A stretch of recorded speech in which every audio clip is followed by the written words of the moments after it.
To my channel, The Divine Connection with Shiva and Krishna. Om Sri Ganeshaya Namaha, Om Sri Gurubhyo Namaha. ఈ భూమిపైన ప్రతి జీవ ఉపాధిలో పాపమనేది ఖచ్చితంగా ఉండి తీరుతుంది. కానీ పాపమన్నదే లేని, దోషమన్నదే లేని జీవి ఏదైనా ఉంది అంటే అది ఏంటి? ఈ ప్రపంచంలో అన్ని దానాల కన్నా గొప్ప దానమేంటి? అదేంటో తెలుసుకోవాలి అంటే మహాభారతంలో అనుశాసన పర్వంలో భీష్మ పితామహుడు ధర్మరాజుకి గోమహిమను గురించి తెలియజేస్తూ చెప్పిన ఒక అద్భుత కథని ఈరోజు మనం తెలుసుకుందాం. భృగువంశజుడైన చవన మహర్షి ఒకానొక సమయంలో గంగా యమున సంగమ జలాలలోకి ప్రవేశించి బహుకాలంగా తపస్సు ఆచరిస్తూ ఉన్నాడు.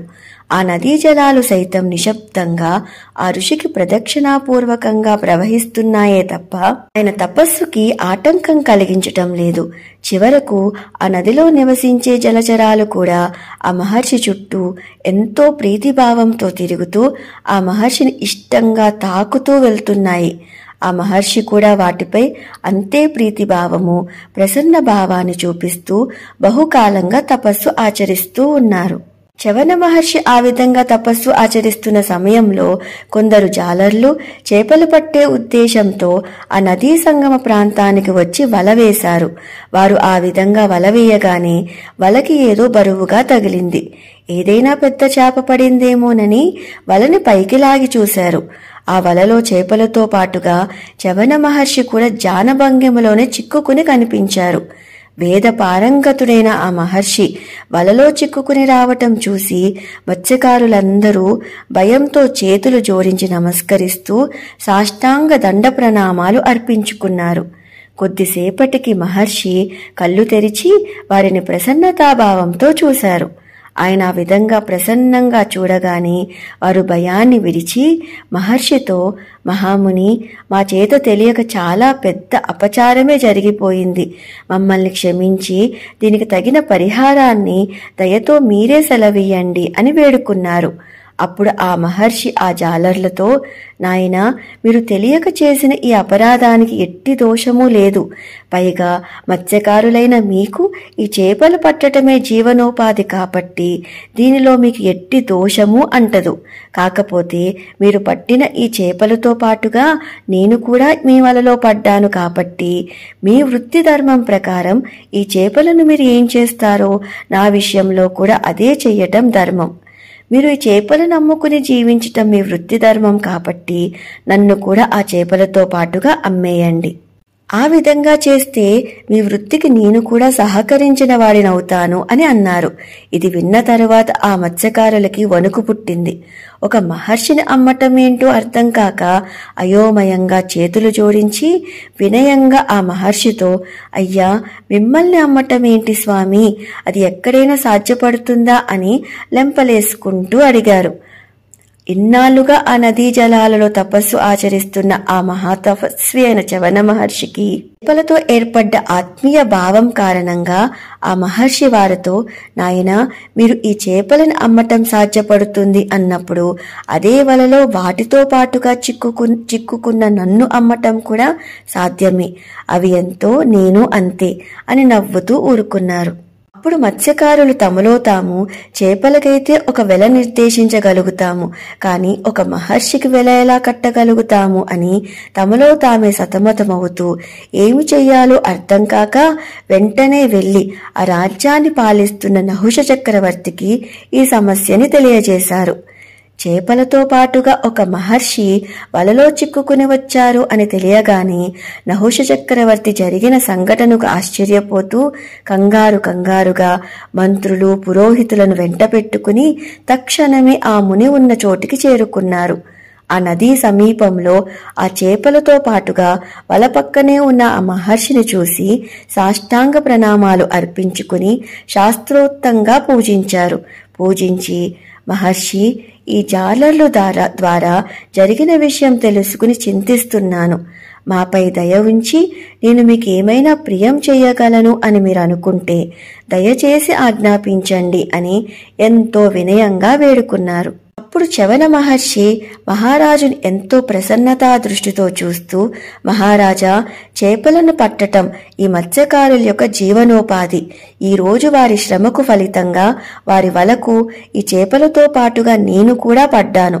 కాబట్టి ధర్మం ప్రకారంగా ఒక మహారాజుగా ఈ చేపలకు మరియు వాటితో వచ్చిన నాకు కూడా ఒక సరైన వెల కట్టి ఆ జాలర్లకు చెల్లించండి అని అన్నారు. ఒక మహర్షికి వెల కట్టడం ఏంటో అర్థం కాకపోయినా కేవలం ఆ మహర్షి ఆజ్ఞను పాటిస్తూ వెంటనే నహుష చక్రవర్తి వెలను 1000 బంగారు కాసులుగా నిర్ణయించి ఆ మహర్షి ఎదుట చేతులు జోడించి నిలబడ్డారు. దానికి చవన మహర్షి చిన్న చిరునవ్వుతో, రాజా, అది నాకు తగిన వెల కాదు, సరైన ధర నిర్ణయించండి అని అన్నారు. మహారాజు లెంపలేసుకుని ఈసారి సంశయిస్తూనే 10,000 బంగారు నాణాలు అని నిర్ణయించుకుని, మహర్షి, ఈ వెల మీకు తగినదేనా, లేక మీరు ఇంకా ఏమైనా కోరుకుంటున్నారా అని అడిగాడు. మళ్ళీ ఆ మహర్షి చిరునవ్వుతో, రాజా, ఇది కూడా నా వెల కాదు నాయనా, సరైన ధర చెప్పు అని అన్నారు. అప్పుడు మహారాజు ఆ మహర్షి వెలకు 1,00,000 బంగారు నాణాలు, తర్వాత 1,000,000 బంగారు నాణాలు, తన అర్ధ రాజ్యాన్ని, చివరకు తన సమస్త రాజ్యాన్ని కూడా ఇచ్చేయటానికి సిద్ధపడ్డాడు. కాని అది కూడా తన మూల్యం కాదు అని నవ్వుతూ ఊరుకున్నారు చవన మహర్షి. ఒక మహర్షికి మనం వెల కట్టగలమా చెప్పండి? ఏమి చెయ్యాలో అర్థం కాక చూస్తున్న మహారాజుతో చవన మహర్షి, మహారాజా, ఒక ఋషి విలువ నువ్వు నిర్ణయించగలవా చెప్పు. ఒక ఋషి విలువ ఇంకొక ఋషి మాత్రమే చెప్పగలడు. కాబట్టి నా విలువ ఏంటి అనేది వెళ్ళి ఒక ఋషిని అడిగి తెలుసుకో అని అన్నారు. ఇంతలో గోగర్భం నుంచి జన్మించిన గవిజాతుడు అని ఒక మహాముని అటుగా వెళ్తూ మహారాజుకి కనిపించాడు. దివ్య వర్చస్సు, మహా తేజస్సుతో ప్రకాశిస్తూ అటుగా వెళ్తున్న ఆ మహర్షిని చూడగానే మహారాజు వినయంగా ఆ మహర్షికి నమస్కరించి జరిగినదంతా ఆ మహామునికి తెలియజేసి, మహర్షుల గురించి చెప్పగలిగేది కేవలం మహర్షులే కాబట్టి దయచేసి మీరు మా యొక్క ఈ సమస్యకు పరిష్కారం తెలియజేయండి అని వేడుకున్నాడు. అది విని కవిజాతుడు, మహారాజా, ఎంత పిచ్చి పని చేస్తున్నావు నువ్వు? ఒక మహర్షికి విలువ కట్టగలవా చెప్పు? కోట్ల కోట్ల సువర్ణాలు, సంపదలు, రాజ్యాలు ఒక మహర్షికి సరితూగగలగనుకున్నావా? ఈ భూమండలంలో ఒక మహర్షికి సరితూగగలిగేది ఏదైనా ఉంది అంటే అది ఒక్క గోవు మాత్రమే. కాబట్టి తక్షణమే ఒక దూడతో కూడి ఉన్న ఒక గోవుని దానం చెయ్యి. గోదానం కన్నా శ్రేష్టమైన దానము ఇంకొకటి లేదు సుమా అని అన్నారు. అది విన్న నహుష చక్రవర్తి సంతోషంగా శశాస్త్రీయంగా ఆ మత్స్యకారులకి ఒక గోవుని దానం చేశారు. అప్పుడు ఆ చవన మహర్షి తృప్తి చెంది తాను కూర్చున్న స్థానం నుంచి లేశారు. మహారాజు నుండి గోవుని దానంగా స్వీకరించిన మత్స్యకారులు చవన మహర్షితో, మునీశ్వర, సత్పురుషులతో కలిసి 7 అడుగులు నడిస్తే స్నేహం ఏర్పడుతుంది అంటారు కదా, అలాంటిది ఒక మహర్షిని ఈరోజు మేం దర్శించుకోగలిగాము. ఇంతసేపు మీతో సంభాషించగలిగాము. స్వామి, మేము మీ పాదదాసులం మహాత్మా, కాబట్టి మాపై దయ ఉంచి ఈ గోవుని మీరే స్వీకరించండి అని వేడుకున్నారు. దానికి చవన మహర్షి సంతోషిస్తూ, నాయనా, మీరు ఇచ్చే ఈ గోవుని నేను తప్పక స్వీకరిస్తాను. మీరు చేసిన ఈ గోదాన మహిమ వలన మీ సమస్త పాపాలు తొలగిపోయి ఈ చేపలతో పాటుగా మీరు కూడా స్వర్గానికి చేరుకుంటారు అని వారిని అనుగ్రహించారు. క్షణమే శుద్ధాంతఃకరణుడైన చవన మహర్షి యొక్క ప్రభావం చేత మత్స్యకారులు ఆ చేపలతో పాటుగా స్వర్గానికి చేరుకున్నారు. వారు ఆ విధంగా దివ్య శరీరాలతో స్వర్గానికి వెళ్లటం చూసి నహుష చక్రవర్తికి చాలా ఆశ్చర్యం కలిగింది. ఇప్పుడు నహుష చక్రవర్తి చవన మహర్షితో, మహర్షి, దయతలచి నాకు ఈ గోమహత్యాన్ని తెలియజేయండి అని వినయంగా ప్రార్థించాడు. దానికి చవన మహర్షి మహారాజుతో, మహారాజా, గోభిస్తుల్యం న పశ్యామి ధనం కించిదహాశ్చుత. ఈ లోకంలో గోవుతో సమానమైన ధనం వేరొకటి లేదు సుమా. గోదానానికి మించిన దానం లేదు. గావో లక్ష్మ్యా సదా మూలం. సర్వ సంపదలకు మూలం గోవు. గోషు పాప్మాన విద్యతే. ప్రతి జీవి ఉపాధి యందు పాపమనేది ఉండటం అత్యంత సహజం. కానీ గోవుల యందు మాత్రం దోషమనేదే ఉండదు, పాపమనేదే ఉండదు. యజ్ఞానికి ముఖం గోవు. అక్షయమైన అమృతాన్ని ప్రవహింపజేస్తుంది, ధరిస్తుంది ఈ గోవు. ఆవుకి మరో పేరు అమృతాయతనములు. అమృతానికి నివాస స్థానం గోవు. సర్వలోక నమస్కృతాః. దేవతలు మొదలుకుని సర్వలోకాల వారు నమస్కరించే పుణ్యజీవి గోవు. గోవు శరీరంతో గాని తేజస్సుతో గాని అగ్నితో సమానం. అందుకే విరాట్ పురుషుడు వదనం నుంచి వచ్చిన వాటిలో వేదాలు, అగ్ని, విప్రులతో పాటుగా గోవులు ఉన్నాయి. వేదమంత్రాలన్నీ గోవులే. కాబట్టి వాటికి మనం ఏది సమర్పించుకున్నా అది సాక్షాత్తు ఆ పరమేశ్వరునికి సమర్పించుకున్నట్టే. మహాతేజోవంతమైన గోవులు సమస్త ప్రాణకోటికి సుఖాన్ని ప్రసాదిస్తుంది. ఎక్కడ గోసమూహం నివసిస్తూ ఊపిరి తీసుకుంటుందో ఆ స్థానంలో ఏదైనా పాపం అనేది ఉంటే అది నశించిపోతుంది. ఆ స్థానం పవిత్రమవుతుంది. మన భారతదేశంలోని గోవులన్నీ కామధేన సంతానమే మహారాజా. వీణా, వేణువు వంటి నాదాలు ఎంత మంగళకరమైనవో ఆవు యొక్క అంబారావధ్వని కూడా అంత మంగళకరమైనది.